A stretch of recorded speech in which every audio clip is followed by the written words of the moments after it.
Bonjour à tous, je vous invite à écouter l'extrait de l'épisode que je vais publier dimanche. C'est un petit aperçu de la discussion que j'ai menée avec mon invité qui est, je ne vous le cache pas, absolument passionnante.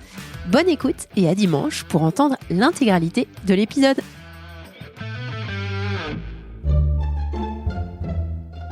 Solène Niederkorn vous propose FinScale, un éclairage sur l'innovation dans le monde de la finance, de la banque et de l'assurance.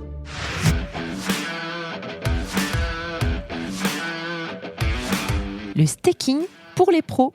Laszlo Szabo, CEO et cofondateur de Kiln.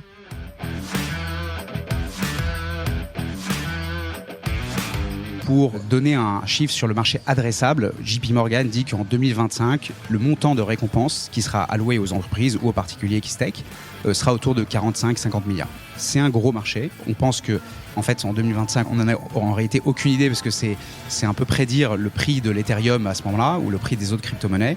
Mais effectivement, on pense que ça va être un marché qui va être colossal. Et demain, on s'imagine, en tout cas c'est la vision et la mission de Kiln, on s'imagine qu'il y aura des trilliards de dollars qui seront stakés sur ces blockchains. Le staking, je reviens cette semaine encore dessus. Mais cette fois-ci, c'est avec un autre prisme d'analyse. Parce qu'offrir du staking quand on est une entreprise, ce n'est plus tout à fait le même concept que faire du staking quand on est consommateur. Donc, Laszlo nous explique les enjeux de la mise en place de ces offres de staking pour les sociétés crypto-natives comme les échanges, tout comme des acteurs traditionnels comme les banques. En résumé, Laszlo nous explique comment on fait tourner un validateur, comment on se connecte au custodian, quelles sont les problématiques de données, bref, à quel point c'est technique et pointu. Nous déclinons deux concepts nouveaux, comme celui de staking liquide et de staking en marque blanche.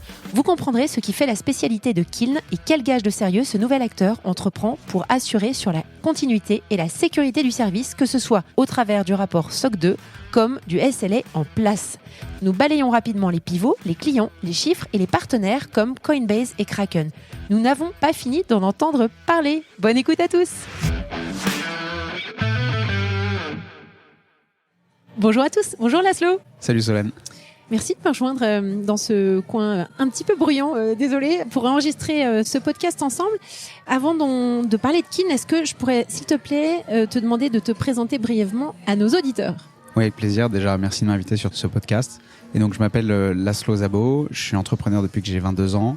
J'ai fait des études d'hôtellerie, donc rien à voir avec ce que je fais aujourd'hui. J'ai monté un cabinet de recrutement dans la tech en 2015 et j'ai découvert la crypto en 2014 et j'ai monté ma première boîte en 2017 dans le Web3. On a fait plusieurs trucs et on fait aujourd'hui du staking pour les entreprises depuis 2020. D'accord, super. Et vous êtes combien maintenant ? On est une trentaine. D'accord, bon, on reviendra dessus. Exact. Ok, super. Alors, Laszlo, pour information, on a déjà parlé de staking avec Owen Simonin, Pierre Morisot et d'autres parmi mes invités ces derniers mois, mais je trouve intéressant que tu prennes quand même 2 minutes pour nous réexpliquer ce que c'est que le staking.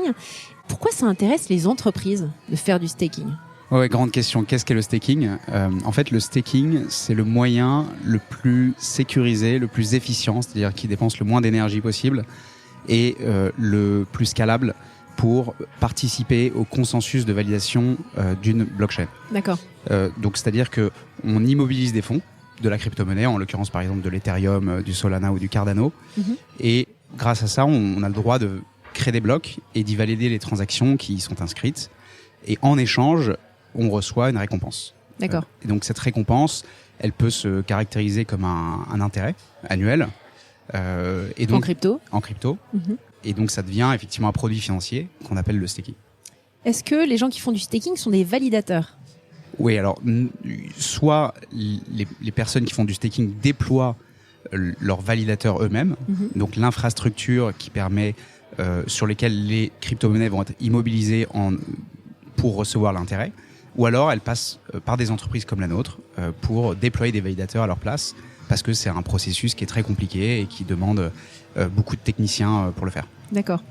Alors, les entreprises qui font du staking, on peut s'imaginer finalement que n'importe qui, vu le rendement que ça génère, surtout en ce moment, pourrait être intéressé. Mais en fait, il y a plutôt des catégories actuellement d'entreprises qui sont intéressées à faire du staking. Est-ce que tu pourrais revenir sur ces typologies d'entreprises et est-ce que ce sont uniquement des entreprises crypto-natives ? Ouais, c'est une très bonne question. Effectivement, on peut déjà décomposer ces deux catégories en crypto-native et entreprises de la finance traditionnelle.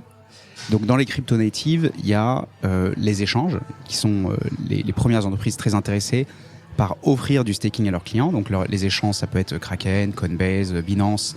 Et c'est à travers ces places d'échange qu'on peut acheter et échanger des crypto-monnaies. Donc, ils passent par vous, du coup ? Et qui passent effectivement par des sociétés comme la nôtre. Donc, je peux pas citer de nom de nos clients, mais effectivement, c'est ce type d'entreprises qui sont nos clients.